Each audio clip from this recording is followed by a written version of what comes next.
Hi there, this is Mark Koesterer with the Players NIL. Welcome to this episode of my YouTube channel, Just Thinking. It's here where I share some of my thoughts and ideas around what's happening in the world of college athletics, high school athletics, particularly around the name, image, and likeness era. Today, I'd like to talk about a history lesson in my life, in my early days as an over-the-road salesperson, which for young people today, you may not realize what that term means, but there actually were days where manufacturing existed in every large town across the country with smaller towns and smaller factories where we manufactured everything from consumer goods to export to import, electronics, home goods, all types of things that people used and purchased in their normal everyday lives. And those companies that built those products relied on vendors or people that were smaller than them, but businesses that made components.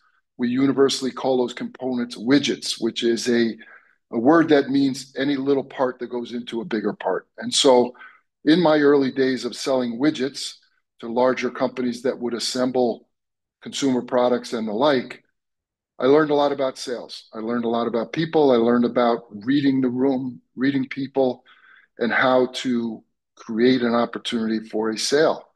And so I've talked recently about a concept called Smokestack Charlie. And although Smokestack Charlie is fictitious, the lessons are real. They really happened to me. And so imagine a time when your job was to sell product and your customer base was over a large geographic area that you needed to travel to.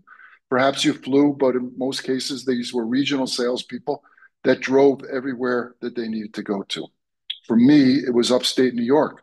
It was the home of these Fortune 100 companies: IBM, Eastman Kodak, Xerox, Bosch and Lomb, Corning, General Electric.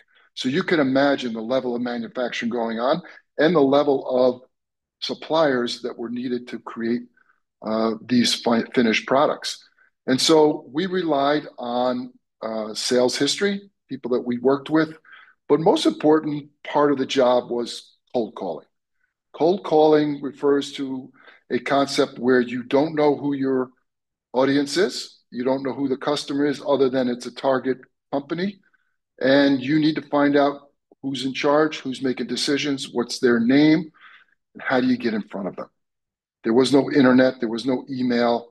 You couldn't use social media.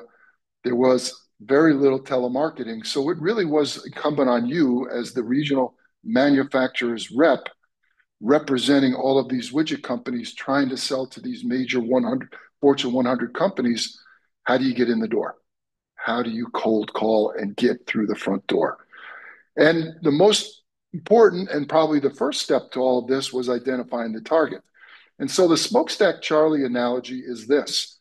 Say we're a salesperson, we're driving into a town for the first time, or we're going into a town to an existing customer, and we see a smokestack, which in the old days represented a manufacturing facility, someone that was making something, a potential customer that was buying widgets. How could we figure out what they were making, where they were buying their widgets, and get in front of them?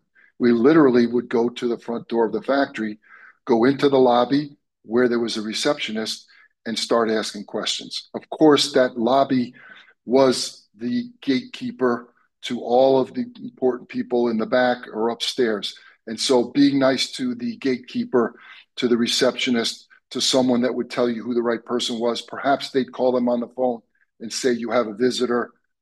Perhaps they would come down to see you. Perhaps they'd say, leave the literature in a business card, which is what we did in those days. But at least you had a name and you could figure out how to get them on the phone and set up an appointment, which would be the next phase of selling. How this relates to name, image, and likeness is I get asked almost every week, if not every day, by young athletes and young people, how do I start? Where can I begin? What are my best opportunities? As they say in life, what is the low-hanging fruit for me to create an NIL opportunity? You have to be a smokestack Charlie. You have to go through your town, your hometown, your community, and think about who are the people that may be interested in using an athlete as an influencer. Although it's not a smokestack and a factory, the concept is the same. Is it a local pizza shop? Is it a local business, an insurance company, a car wash, a landscaping company, someone that has a retail store? And how do you get through the front door? How do you get through the gatekeeper to the owner or the decision maker? Perhaps there's a clerk working at the front retail space. Perhaps there's someone working at the counter that isn't the owner and probably doesn't even have any concept of what you're trying to talk about. How do you get the name of the decision maker? How do you find out their contact information? How do you become a smokestack Charlie, figuratively, to find out real NIL opportunities?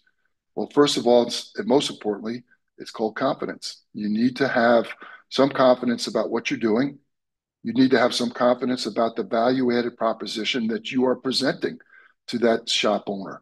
What is it that you think you can bring to the table that, number one, is different than what they're doing today?